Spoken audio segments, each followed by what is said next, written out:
This is Duke University. Welcome. Welcome to you all. It gives me great pleasure to welcome you all here today on behalf of the Duke University Talent Identification Program. My name is Martha Patalis, and I'm the Executive Director of Duke TIP. I'm very pleased that so many of you are able to join us this morning for our information session on preparing for the college admissions process. All of you seventh graders here today have demonstrated an exceptional aptitude for standardized testing. Your scores in at least one area of the SAT or the ACT are already acceptable scores for admission at many colleges across the country. While the college admissions process is still a few years away for you, we thought that you and your parents might have an interest in what that process will eventually involve and whether there are things that you can do in the coming years that will better prepare you for the college selection process. I'm very pleased that Susan Waters, Duke University's Associate Director of Undergraduate Admissions, is here today to lead us in this discussion. Susan joined Duke University Admissions Office in the fall of 2006, making this her 10th year in Duke Admissions. In her current role of Associate Director of Admissions, she's responsible for overseeing the campus visit program, planning admitted student days, as well as serving as the liaison to Duke's ROTC program. Susan also reads applications from students applying from the states of Connecticut, Maine, Vermont, New Hampshire, Rhode Island, and Oregon. Before working at Duke, Susan served as the Director of College Guidance at the Ranney School in New Jersey for 6 years, and prior to that position, she spent 11 years in the undergraduate admissions office at Elon University. She received her undergraduate degree from Elon University, her master's degree from the University of North Carolina at Greensboro.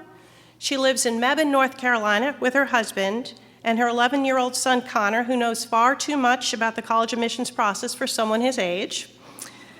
Susan plans to leave time for questions at the end of her talk.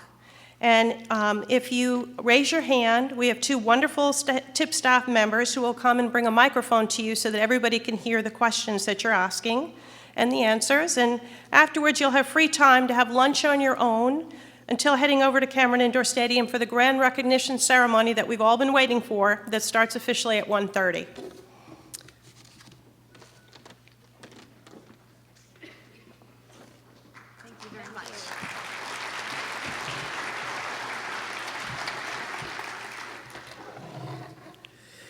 Good morning, everyone. Again, welcome. I'm thrilled to be able to speak with you this morning. First of all, congratulations. Your efforts clearly reflect your strong abilities on standardized test scores that place you in the top 10% of many seniors who are applying to colleges currently.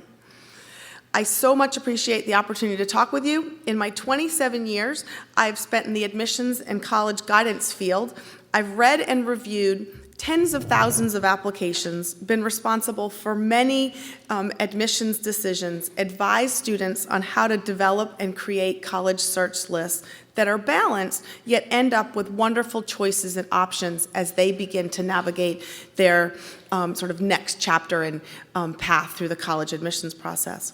But absolutely, one of the most enjoyable parts of my job is sharing some of what I have learned and in helping others understand the college admissions process. And that's what I hope that we can work through bits and pieces of that this morning. So I'd like to talk to you what I believe to be what you need to know to prepare for the process that's still 4 or 5 years away. I'm sure some of you can't wait to get there, however. The handout that you've got when you checked in, this blue piece here, will move through different parts of what we're going to be talking about. There's also a back part if you want to make any notes or anything. You can jot things down. There's a couple parts that I really want to spend a little extra time and dig a little deeper into. In particular, I'm going to give you 2 key pieces of information that people don't often tell you, and then I'm going to give you 2 pieces of advice. I'm really going to look at numbers 1 and number 4 on the what to do now sections. The rest you can ask about, put away, go back over every once in a while in the coming years. But before that, let me share some good news with you. Let me start by talking about what got you here. You know you're smart, students. You test well, as we say in admissions, and my guess is that your parents and families had some inkling of this long before you took those SATs. Maybe it was you were an early reader, or maybe it was that in elementary school you loved the fact that every number has 2 square roots, not just 1. Or maybe when you stopped saying, "Mom, that's not fair," and started saying, "Mom, that's not logical." And parents, don't you just love when in the middle of you're trying to explain to your child why she can't do something, she says, "You know, your argument would be much stronger if you just said it this way." And you may be among the very few students who actually looked forward to taking the SATs on that early Saturday morning, just to see how well you do. So it's worth knowing that being smart, being able to take standardized testing, well, absolutely counts for something in the college admissions process. In fact, I bet for some of you, there are people who already said something like, with test scores like that, you're going to be able to write your ticket anywhere you want to go through the college process. Unfortunately, that's partially true, but not entirely true. So now here's a little bit of the bad news. Testing is important, but it's not the only thing that counts. And in some cases, for some colleges, it's by far not the only thing that counts. For instance, for the Duke admissions process, it's just one of 6 things that we look for as we're moving through the admissions application review. We'll come back to that in a little bit. Now, your academic record, grades, good courses, good testing, those things are important. Those things will certainly get you serious consideration in the admissions process. But there's more to it than that. It's not necessarily as important as you think it is, or maybe as important as you want it to be. So what exactly are highly selective colleges and universities looking for? What you most need to know, that for many selective schools, a good academic record gets you serious consideration, but it's the rest of the decision is based on sort of all the other things that you do. There are schools where a good academic record is all that counts, but other schools are selective enough that they pick the most compelling candidates from among a very strong pool with academic talent. And you just have to be in the selective range to get in the ballpark for the review. In this case, look at it from our perspective. There are thousands of qualified, highly qualified, smart applicants. And from our perspective, once you get beyond a certain level, there's very little differences between 10 and 20-point differences or spreads on standardized tests, that whether or not somebody has a perfect grade point average or their rank is at a certain point. So as important as good grades are, there are things that are actually more important. First of all, what we look for are good thinkers, not just good test takers, good grade getters, and let's talk about that a little bit more. We're looking at certainly students who have the strong grades, the strong testing, the strong curriculum, and I think of that as the strength on the ends, but let's think about the things in the middle, the things that hold it all together, that make you compelling, that make you interesting. And those are going to be the things that you're going to be getting involved with your activities outside of the classroom. They're the things that people are going to be saying about you through your letters of recommendation, what you're interested in, what your passions are. And then the things that you're going to be saying about yourself through your essays and your personal statements that help us get to know who you are. I think of those things as the glue that holds it all together. So that's what gives us things to talk about when we're in the actual admissions committee review and discussion process. So here's a few things. Don't just worry about grades, and don't rest on just your laurels with, "I'm a strong tester." Demonstrate your ability through those courses and earning strong grades. Read broadly, read deeply, more deeply than required. Think about how things connect. Science and ethics, literature and history, science and history. Find people who are interested in these things and dig a little bit deeper through their knowledge and what you can take away from that. Don't be afraid to think of things your friends and sometimes your teachers haven't even thought about. Push them for a little bit more information, a little bit more stretch in your questioning. But also, don't be afraid to be wrong. It's okay to be wrong. This is your opportunity, your timeline to be wrong, to make mistakes and learn from those mistakes. Take some chances. You can afford to be wrong once in a while. Just recognize the fact that you are and how you're going to work yourself out of that. But be engaged in the process of learning. Do it for yourself, for the things that you want to take advantage of, not just because you're thinking, I have to be in that class because that's the class that really matters. You want to be in that class for why it matters. We like thinkers. We like people who use the tool for more than getting good grades. People will notice this about you. They're going to talk about it. They're going to tell us. And that's where we grab that from letters of recommendation. As you're moving through the college process, you're usually going to have about, let's just say 3 on average letters of recommendation that come in. One is going to come from your guidance counselor, or what they refer to as a secondary school report, and that's going to talk about you in the context of your school and how you've made a difference sort of academically, where you've pushed the curriculum, where you've grabbed those challenging courses that have been available to you. But then the other set of letters of recommendation are going to come from your teachers. And colleges want those letters to be as current as possible. So they're not something that you're going to be looking at now or even in 9th or 10th grade. You're going to be looking at those letters in 11th and 12th grade from people whose classes you're sitting in at that point. So they can say, wow, this student really pushed these questions, or they showed up extra early, or they had that aha moment and they could explain the entire concept to the class who understood it. What we're looking to take from these letters of recommendation are, what do you like currently in the classroom? So what are you going to be like when you get to our classes? How are you going to be like with our professors and sort of seeking further information? So that's where we're going to hear about you in the classroom and your academic opportunities. We also hear from people who are going to talk about you outside of the classroom as well, and those are sort of other opportunities that people can share information.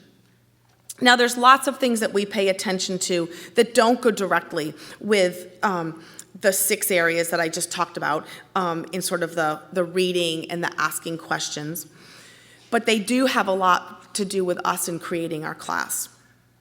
We look for students who have different perspectives to bring, who have something to share, something to learn.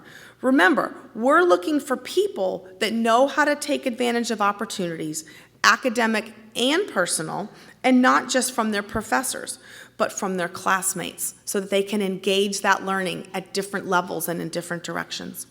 And people who will have an impact and who will add something of value to the community. So we're not just bringing students in to sit in the classroom for 4 years. We're looking for students who are going to come be a part of the entire university community. So what are they going to be like outside of the classroom in the residential halls? Maybe through different organizations, through political involvement, through community service initiatives, through global education. How are they going to embrace all of those offerings as well?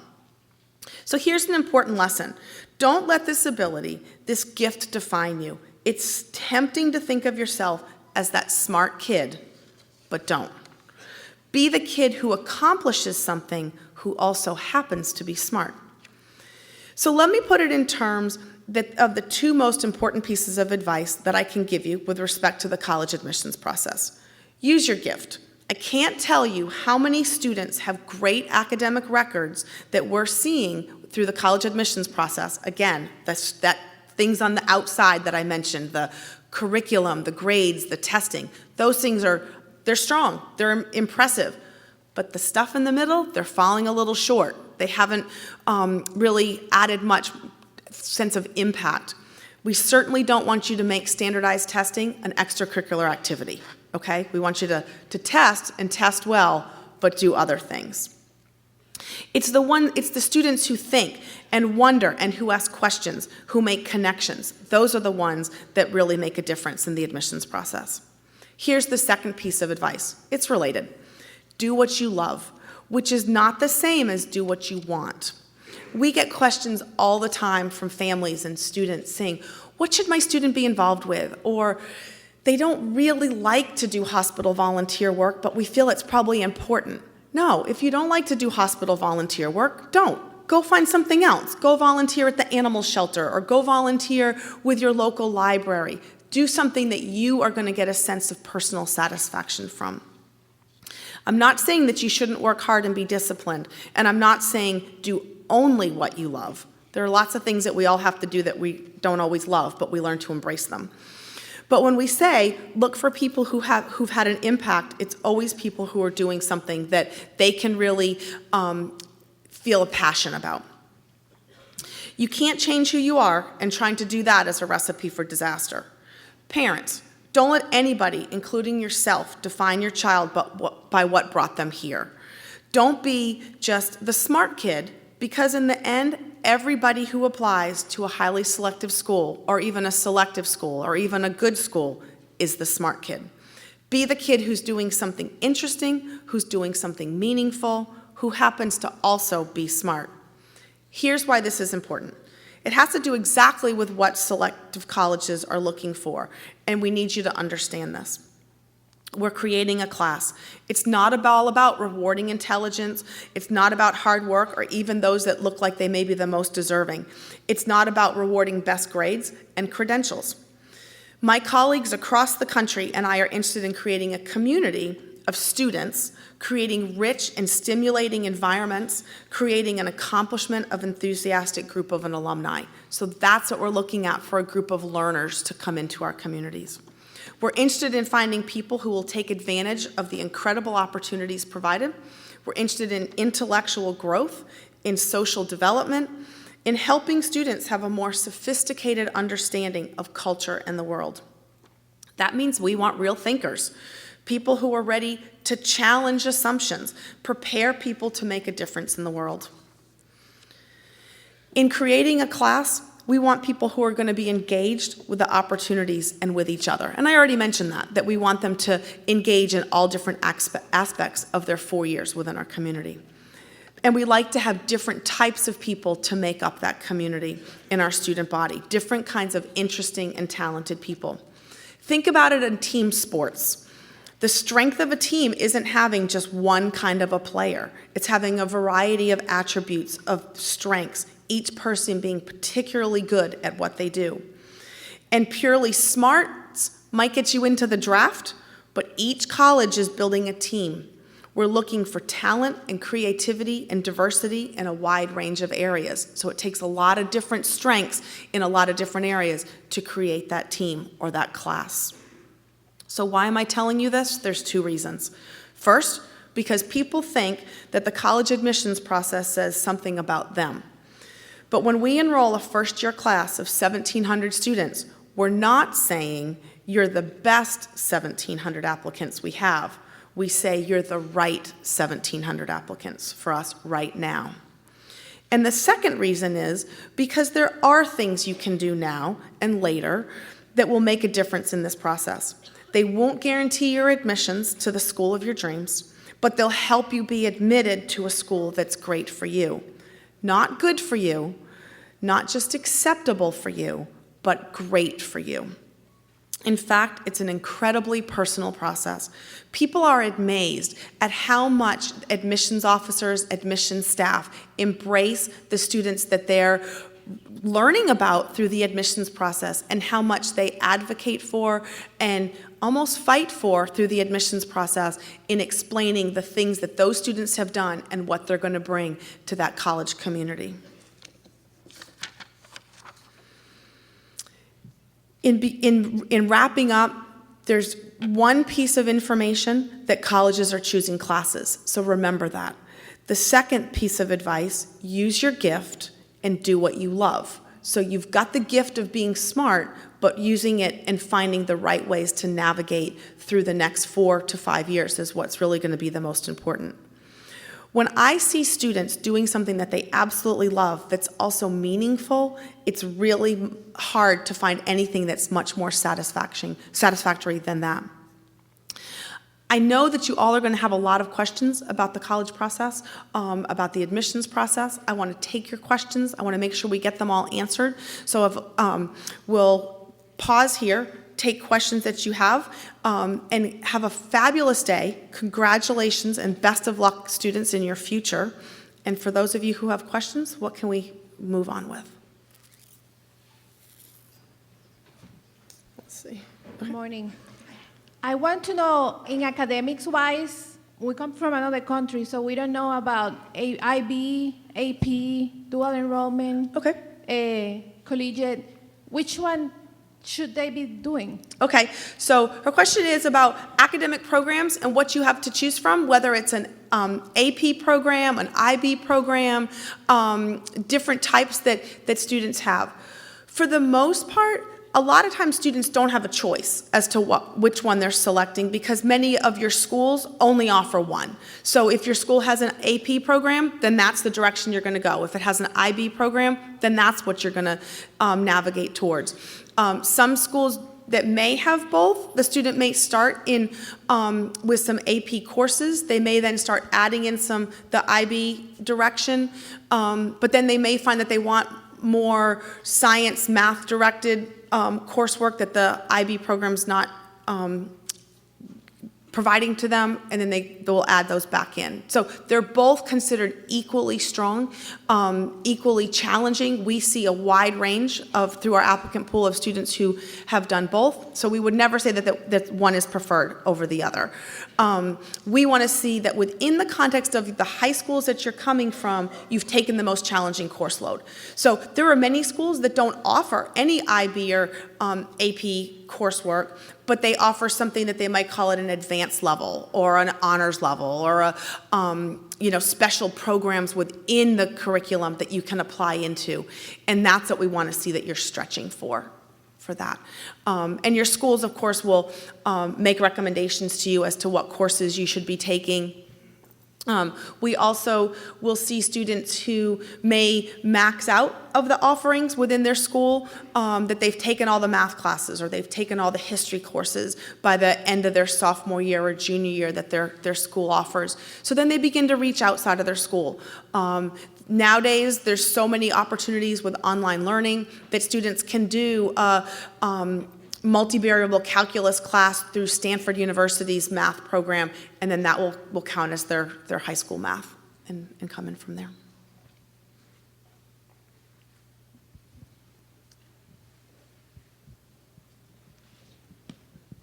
Hi, what is the value of dual credit courses in high school, and how would that impact the college admissions process? Sure, so the question is dual credit courses, and that's something that is something that will vary tremendously school to school that you start looking at when you start through colleges to university.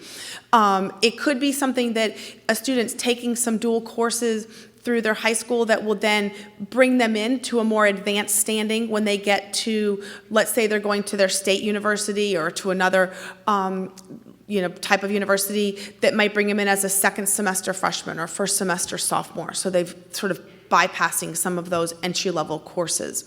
For students that are coming into the highly selective schools like Duke, those courses are not going to be looked at so much as dual credit. They're going to be looked at as you've pushed the curriculum. Again, you've got those top-level classes that you've taken.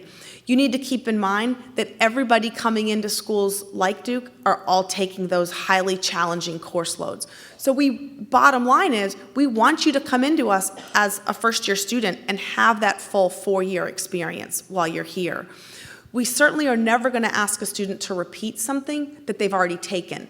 So if you're a student who's taking an advanced level physics class, you're wanting to come in as an engineer, we're not going to say, oh, while you're here at Duke now, you need to take, beginning physics again. You're going to just jump to the next higher level course that might be asked of you in that curriculum. But it certainly does say that you're stretching that curriculum offerings. Good morning. I have a hard time seeing you guys, so, okay. I'll stand up. Okay, up there, great, thank you. Can you address suggestions for homeschoolers, things that we need to be aware of Sure. over the next few years? Absolutely.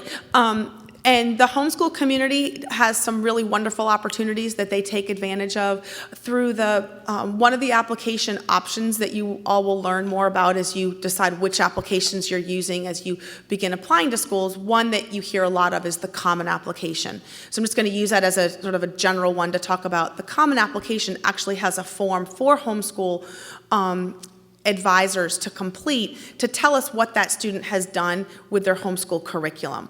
So the colleges want to be able to understand what's the curriculum purpose, the learning objectives that have been set forth for that homeschool student. We often will see homeschool students who will begin to work in some local college, community college work as well. They will also maybe have some additional, travel opportunities, or they've done some sort of an internship program outside of their school learning. So we're looking at a homeschool student the same way as we would be looking at a student coming from a private school, a public school, parochial school, in the items that we're looking for, but it's just given them a little bit of a different way to explain it, because sometimes that learning program is laid out a little bit differently for that.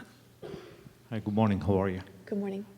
We come from a school district that's really rich in a lot of opportunities for high school. There's about 17 choices. Do you see it beneficial when a student kind of goes into a line that they love, and let's say biotechnology, or do you want to see this student come out in a more well-rounded general high school type setting? That's a great question. So should a student sort of begin directing themselves in one direction, or kind of a silo of an academic path, or is it better to stay broader through their high school curriculum? We would generalize that to say it's probably better to stay broader in the sense of what we're looking at is 5 academic solid courses each semester, or the equivalent of that. Certainly schools that are on block scheduling, sometimes their courses lay out a little bit differently. But we're not looking for a student to say, oh, I have a passion in history, and that's all they have completed are history courses, because we still know that when you get to a school like Duke, you're still going to be required to take a science course and a math class, and you may have a statistics course. So we don't want you to become just sort of directed in one path during your high school career, because you may decide that the classical languages is your passion, and that's the direction that you want to go when you get here. Let that sort of funnel happen through the college process, not so early on in the high school process. When applying for Duke University, is age a huge consideration? Like, for example, if you're 16 and you've already finished high school? Is age a consideration through the college process, and particularly at Duke? It is certainly something that's noted. It's not something that's going to, rule you out of the college process by any means. When we read a student's application, we read absolutely everything that is submitted. We're not just saying, oh, we're just going to look at age, or we're just going to look at testing. We're going to look at everything. We certainly will reach back to, if a student is very young, I'd say younger than 16, then we're really going to have more conversation with the maturity factor, incorporate some of our colleagues from the student life office, perhaps additional letters from your principal, because we do have a 3-year housing requirement. Students are required to live on campus. So that is something that comes into play. We have very few younger students that are younger than 16 that are coming in for the most part, because also thinking that they're up against the entire applicant pool of everything that they've done. So not to say that they're not academically smart, but have they had the same experiences to be competitive in the process as well. Hi. In applying for colleges, counselors say to have like a part-time job or start volunteering, but what if summer programs and camps interfere with that? Like, would you weigh them differently as like to choose over which? No, we're not going to weigh them differently. We certainly, you're getting lots of advice out there of, like I said, you need to do community service, or you need to have a job, or you need to play 3 sports, or you need to be in the community orchestra. It's not humanly possible to do all the things that people are telling you to do. So if you are doing summer camps, or you're having summer experiences, when you get back at the end of the summer, think about what you learned from that experience, and how could you then kind of bring it back into your local community. Is there something that you can do through an after-school program, or is there something that you could write for your school newspaper about summer opportunities and things that students are doing? So no, it's not as if you're saying, oh, I've only done summer camp, I can't do anything else. But there is some time that you'll have before and after those camp experiences as well. to be a part of it. We certainly have many students who come through the admissions process who they aren't able to have a wide list of clubs or organizations or summer experiences because they have high levels of, they do have to have jobs after school, or they do have younger siblings that they have to look after, or other additional family responsibilities. And so those are the things that are looked at as the strength of that student's application, sort of their life experiences that they've worked to. So that's why everybody is a little bit different as they're coming through the process. So we're just looking at that student and what they've been able to take advantage of coming along. Hi, my name is Shiling Yan, and I have a question about the weighted GPA. Okay. There are schools that offer the weighted GPA, and some schools they don't. Right. If you are at a school that does not have the weighted GPA, are you at a disadvantage in terms of admission process? Great question. So weighted grade point average versus unweighted grade point average, we see a wide range of everything. We see weighted, non-weighted, we see 4-point, 100-point, 7-point, 21-point, no point grade point averages that are out there. So when a student comes, their transcript arrives to us, we actually aren't even looking at the grade point average that's submitted. When we look at your transcript, we're going to look at each year, 9, 10, 11, 12, the courses that you've taken and the grades that you earned. So we go through transcript course by course, grade by grade. Yes, there certainly is a bottom line grade point average that's there, but that's not the factor that we're basing our decision on. We want to see, how have your grades been? Maybe you had, in ninth grade a couple bumps along the way, but by 11th grade you're smooth sailing with some really, really strong grades. Or maybe in 11th grade, and we all parents had this teacher that, let's just say, AP chemistry teacher who never in her career has given anything higher than a B+. That doesn't mean that you're not a strong student. It just means that we're looking at your entire grading package that's coming in. We also look a lot at what's called the high school profile. And so this is a good document to begin to be familiar with. Every high school prepares a profile that comes along with your transcripts wherever they're sent. And that profile is kind of like a resume of your school. It gives us information about the courses. For instance, where earlier somebody asked AP, IB, dual credit, it will give us that information. It will give us information about the grading system, courses that are offered, special programs that students can be a part of. And that's really helpful for us in sort of placing you in the context of your school and community. But we're not looking at, when we're not recalculating a grade point average either. We're going to take, if we enter it, it just gets in what goes in. But we're not making our decision off of that. Yes, I had a question about scholarships. Okay. A lot of the colleges, they don't offer academic scholarships, and there's a lot of students that may not apply or may not be eligible for financial aid. So when a student applies to, say, like Duke, it's very expensive to consider how much it costs to come here. So what do you do I've got one older student now that was here 3 years ago, and now it's like, should we even apply? Okay. Right. So, but I do remember something being talked about how, I don't know if endowments was the right word, or things you have to help students that may not qualify for FAFSA, Right. but yet because you don't have the academic scholarships. That's what I'm trying to say. How can you explain that? So Duke is one of the very few highly selective schools that does have a very small number of merit scholarships. We have about 25 merit scholarships that get awarded each year. That being said, the majority of our funding for students is in the need-based packaging. So we want students to, certainly come to Duke. We want them to be here for 4 years, but we want it to be affordable for the student and their families. So we would say to somebody, don't not consider Duke because of cost. We're going to work to put a financial aid package together for students that is affordable. There are schools certainly that have many merit scholarships available.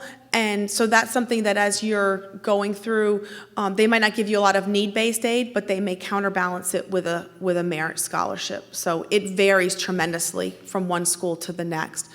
The financial aid process, beginning this year, nationally, we'll be making a change that the FAFSA process will be doing a 2-year look back on families' financial information versus just a 1-year look back where it has currently been, to kind of be able to give a student that option to apply to a school through an early decision process, and then they'll know what their financial aid package will be at the time that they get that financial aid, or excuse me, admissions decision in December. So it's called a 2-year look back that's coming through.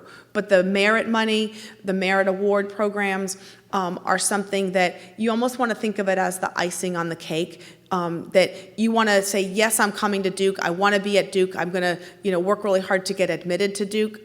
But if I got scholarship money, that's just kind of the extra bonus. Don't think of it as I'm going to go to Duke on a merit scholarship because there are so few available.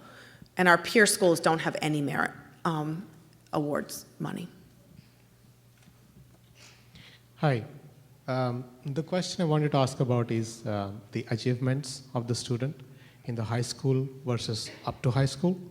So if a student, because of his interest, has worked on something and has achieved a certain level through the middle school, but has changed his track in the high school and has not taken it to the next level, how is it considered by the school? You mean an achievement that they are outside of the academics? Okay, so outside of academics, let's just say they're a superstar soccer player. Can we just, and they're doing travel soccer and community soccer and high school soccer, but then when they get to college, they aren't looking to play soccer or they're not a recruited athlete. We're going to look at everything. We're going to look at it as what they've done in high school. They've certainly been involved. Maybe they were the soccer captain. Maybe they did some summer soccer training. And that's just going to help them come in, and we certainly aren't going to say, oh, we know for sure they're going to be involved with soccer when they get to Duke, but we're pretty sure they're going to get involved with something. So they may come in and be a club sport leader, or they may get involved with intramurals. So that's the direction that they would be taking. We're not going to have an expectation that they're going to continue with that certain area. Just to follow up on that. Mm-hmm. So if the student does it only until the middle school and in the high school does something else, right? Let us say in this case of soccer, has done it only until the middle school and in the high school did not pursue soccer but did something else. Mm-hmm. So do you consider his achievements until the middle school in soccer? We don't see any middle school achievements at all. So we only see what a student has done in their high school career. So we would never even know if a student played soccer in middle school and now plays the violin only in high school. Great, thank you. Yep, you're welcome.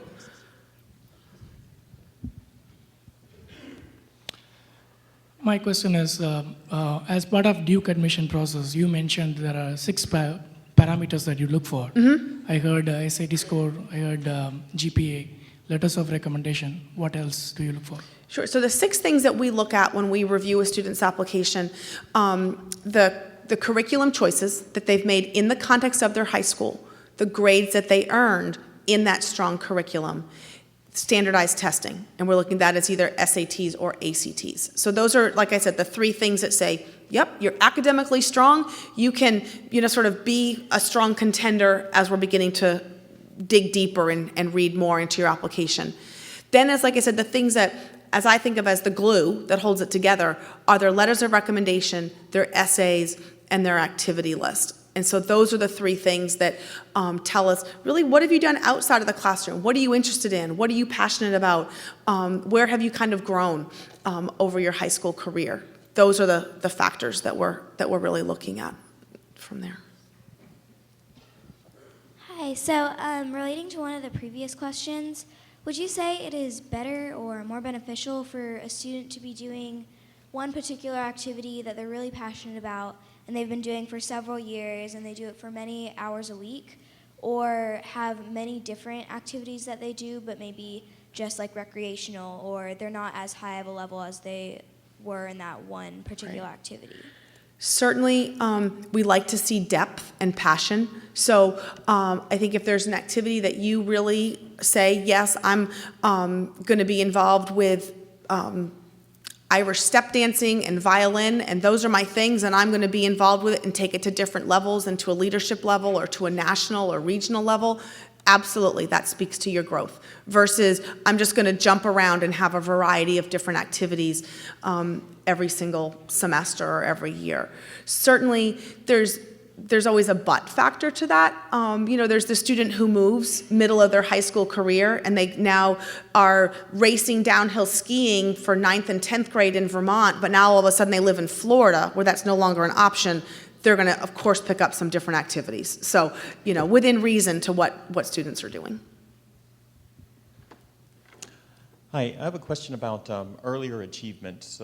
Some activities have cutoff ages of 14. So my daughter was in First Lego League Robotics and has taken that to the state championship and was in a Warren Buffett competition and presented to him, but that was in elementary and middle school. Is that something to include on the college admissions process as a background, or?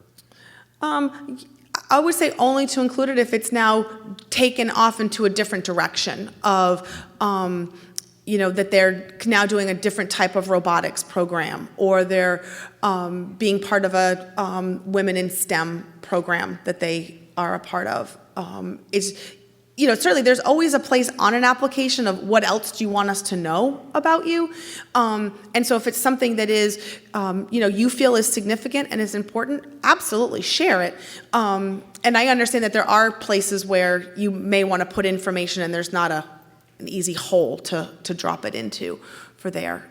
Certainly, there's students who had opportunities in their younger years. Maybe they were in TV commercials for, the Gap or something. They might want to tell us that, but now they're no longer. Well, sure, they can share that information. Look at anything. Going back to where you said middle school and activities weren't really looked at, if a middle school, like my middle school, has classes that offer high school credits, will those be looked at when applying to college or not? Yes, that's a great question. So oftentimes in 7th and 8th grade, you get to start picking up sort of your high school level math. You're beginning that Algebra 1, Geometry, Algebra 2, or you're beginning a foreign language. Those are the two that we see mainly. And so you've completed those in 8th grade, maybe even 7th grade. It will recognize it. Maybe it will show it on your high school transcript, but it would also tell us that you did those classes that, let's say, when we see your 9th grade transcript that shows you're in Algebra 2, we're going to know you already did Algebra 1 and Geometry in high school. Or it shows that you're in Spanish 2 already. We'll know that you had it. So we're not necessarily seeing those grades, but we would recognize that you've completed those years of work already. And that comes oftentimes with a student in a foreign language who, let's say in 9th grade they have Spanish 2, 10th grade they have Spanish 3, and now they're kind of ready to be done with the foreign language because they want to double up in histories in 11th grade, or they have the opportunity to do an extra science or an extra math, and they don't have room basically to fit in that 4th year of foreign language. Then we would see that you had already completed that earlier.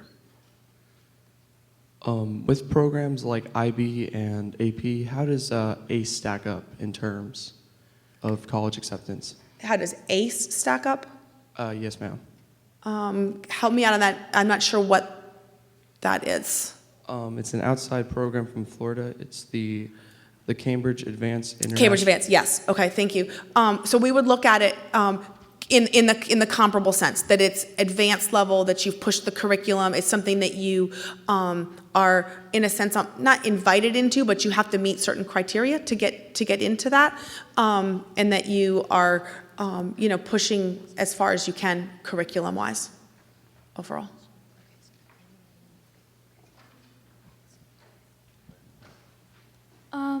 For the admissions essay, is there anything that you should specifically focus on? Should you write it as if you're telling a story? Like, what should you do for the admissions essay? The admissions essay could be like a whole day of conversation, probably, just in that. In the admissions essay, you're going to have normally several different topics that you may be asked to write about. For example, for the Duke application, if you're coming in as an engineer, you may be asked to write about why do you want to be an engineer at Duke, or why are you excited about engineering. We also have a diversity question that students can write about diversity. What does diversity mean to you? It's pretty open-ended. It can come in lots of different shapes and sizes. The sort of traditional essay of the long, like your full-page essay that the Common Application has, they give you really 6 or 7 different topics to write about, which you almost could say you can find any topic that you want to fit one of those categories. It needs to help us get to know who you are. We want it to read like it's your voice, students. We don't want it to read like a 50-year-old English teacher. We want it to tell us things that you're interested in. There are people who are funny who can write a funny essay, and that's great, but there's people who aren't funny who try to write a funny essay, and that doesn't work so well, okay?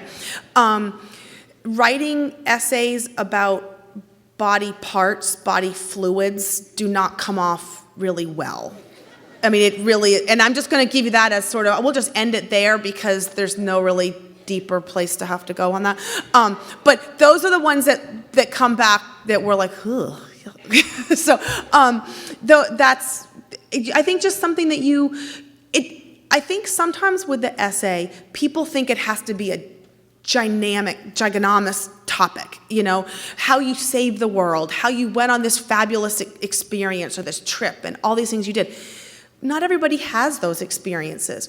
We also don't need your essay to write like a travel guide. If I want to know about a certain country or a place, I can find that easy enough on the Google, but I don't know what your day-to-day experience is when you get on the bus every day, or when you go to your job because you have a job every day working at McDonald's. What's it like to be on the other side of the counter? Those are the things that really help us get to know who you are and remember you. That's probably the most important thing. I certainly can give you an example of people who have written wonderful essays about their grandmother or their sibling or their neighbor, and I'm thinking, boy, I'd sure love to be reading their application right now. And they're not helping me get to know you because you put all that energy in that other person. But bring it back around about what that grandmother shared with you, or what that neighbor with a challenge or disability, has brought to sort of your sort of understanding of life experiences. Yeah, thank you for all the wonderful information. Welcome. So quick question.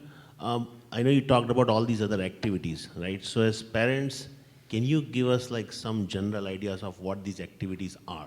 So I understand the academics, it's important, but these other activities, so is it like music? Like just a general guidelines on, because we don't know what opportunities there are for a person to, are really what is in your world, your community. If you're a student who lives in a city, then you're going to have a lot of different types of opportunities to grab onto versus the kid who lives in rural Midwest. They're going to have different opportunities that city kid's not going to be able to embrace. You also need to think about opportunities that you're getting ready to do and be a part of that are realistic, that it's possible for your family to get you there. As I said when I was introduced, I have an 11-year-old, and sometimes I feel like my activity is just driving that child all over the place. And, what's reasonable? What's reasonable to family life and your time? Because students, your classes, your academic programs is only going to get harder and take more time of you. So you want to find things that have a balance. If you're that student who's doing travel soccer, that's a huge time commitment. So it may be hard to say I'm going to do travel soccer and be in the marching band. You might not be able to do both of them, so you have to make some choices there. And it's not to say that one of those is any better than the other. It's just where can you kind of make it all happen from there. I'm a high school teacher, and I don't see you. Oh, I'm way up there? way Okay, back okay, hi. And you've been talking about, as an admission counselor, looking at the real life, what they put in their essays and that kind of thing. How does social media play into that? When they write something in one essay, Being a high school teacher, I know that they have multiple lives out there. You know, you see one during the day and one outside. Yep. Does that really play into it? Do you look into things like Twitter accounts and Facebook accounts to see if they're really who they say they are, or if they're acting differently, that kind of thing? Is that something that plays to admissions or not? Not on a regular basis. So the question is, are we looking at your social media? And of course, that's something that when you all get to the college process in 4, 5, 6 years, could change. At this point, right now, no, we are not looking up every single student's social media, Twitter account, unless we have a reason to think we need to. A lot of times students will send us links to things that they want us to see in their social media, and that's hard. Our system doesn't always allow for us to easily open up YouTube links and that kind of thing. So again, you want to be able to convey who you are through your application and what we can see in front of us. But we're not going out there saying, oh, let me see what their Facebook page says.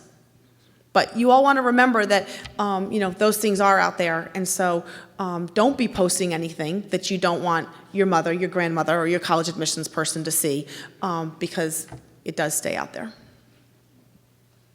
So for the Duke tip thing, since if you do it in middle school, it won't count for like any college admissions or anything. Right. So the Duke tip program is something that we absolutely see as a selective academic opportunity that you're taking advantage of. You're going to gain a lot of knowledge from that experience. It's not something that we're going to say, oh, these tip students, they did tips, so we're automatically going to admit them. Okay, they're still in the same pool. But it gives you, I think, a slight advantage of, is Duke the right fit for you? Is this where you want to be? Because you've now had that opportunity to learn about Duke, perhaps here on campus, you're here today, or through other Duke experiences, to then say, this is why I know I want to be at Duke, when you're having to write those essay prompts. Or, gosh, I didn't know I could come to Duke and do cognitive canine studies and tie it together with, the neuroscience department as well. Okay, thank you. Yeah, you're welcome. That's a good question. And that would be the same to some, other sort of selective programs that students are a part of. Is it me? Hi. Down here. Okay. What should we as parents be thinking about in terms of helping our students be ready to do well once they're in college? And maybe a secondary question to that is, how do we make sure we're even helping them choose which colleges would be a good fit for them? I think in beginning what colleges that are a good fit for them, let's start there, because that's where you're going to be closer than once they get here, is right now for the next couple years, just start casually grabbing information about schools. If you're headed on vacation this summer and there's a college that's, you're driving by, or while you're somewhere, you don't need to go do a formal visit, but you certainly can always do a drive-by and see, do I like a big urban city school, or do I like this small rural liberal arts college? And just to kind of get your head around that part of it. You also, parents, need to let your students begin the sort of college list, college search process with things that they may have an interest in, or that they know they want to start, versus saying, no, you need to only look at these schools, or you need to only look at schools that have a certain size, or only offer certain programs. Let it stretch a little bit further. My own personal experience when I started the college search many years ago. I grew up in Vermont. I went to high school in Vermont. My father drew a circle on the map, and he said, "Pick a school in this circle. I can drive you there and be home in a day." That was my college search from my father's point of view. I ended up going to school in North Carolina, so that blew his theory completely, but I could prove to him that I could fly home faster than he could drive me within that circle for less money. And it worked out great, and it was a wonderful experience for me, a growing experience to go to school in another part of the country that I had never seen before and never experienced. And so here was my 4-year opportunity to go somewhere, learn something different, knowing I could go back to Vermont if I wanted to. I didn't, but it was an opportunity that was there if I wanted to. And then once their students get to school, I think knowing that there are lots of resources within college campuses for your students to have different counseling services, different fitness services, different residential life experiences, to have them take advantage of those, that they may call you and say, I'm sad or I'm upset or I'm not happy. They hang up the phone. Now they feel great because they've just unloaded everything on you. And they're off playing volleyball now, and you just feel like you've got, the problems of the world on your shoulders. But to know that you just say, I hear you, I understand that, let's reach out to these other services and let's see how they can help you, because then it's more in the moment and helping in that way. It's amazing how much students talk and communicate with their parents now when they're at college compared to parents when we all went to school many years ago, because we had probably didn't have cell phones, had hall phones, maybe had a phone in our room, versus students now, they're walking to classes and you see them, you hear them talking and texting to their parents. So there's a lot more communication with the parents than I think you might think there would be. I have a question about extracurricular and achievement taken before high school. If a student take, say, 7-8 years of piano playing and got various state awards just before high school, and also learned maybe second foreign language for several years and passed a high level of a proficiency test, but all happened before high school, does that count or worth to mention in the admission application or activity list? Most of the time, a student that we're seeing that level of commitment to is going to continue with that through their high school career. So they're now just moving up to higher levels with that. Certainly, as I explained to the dad earlier, whose daughter was really involved with a robotics type program, you can certainly list that information, but we want to see sort of more what they're doing currently. But if they're doing piano at that level in middle school, I'm pretty sure they're going to keep on with it when they get on to their high school careers as well. Probably have time for maybe one more question. You guys will, two. So what is the level of achievement that you need to attain in an extracurricular activity to qualify it for a place on your application to a selective college like Duke? There is not a magic formula for that question. Sorry, can't answer that. So it's not like we're looking to say, oh, we need 3 of these and 4 of these plus 6 extra hours of this, and that's the secret or the special combination. It really is, we're looking at things, we're looking to see what you've been involved with, and then we're taking that and we're putting it all together in the context of our whole applicant pool. So, we're seeing students who've done amazing things, but now you're putting them in that group, that highly selective group of more students who've also done some pretty impressive experiences. So it's really just being able to convey your impact and passion along the way. Somebody right down in the front has had their hand up. You did, right there. There's somebody back there. Okay. Wanted to ask a question.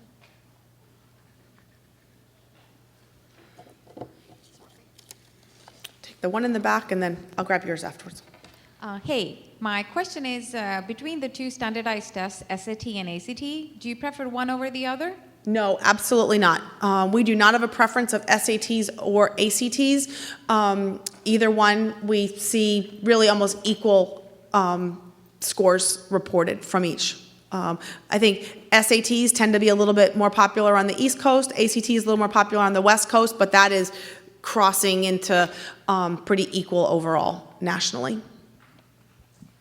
Hi, I was just wondering that, for Duke to program, you have to take the ACT or the SAT. Yep. Does that, by any chance, do you include that on your college application? Does that count as anything?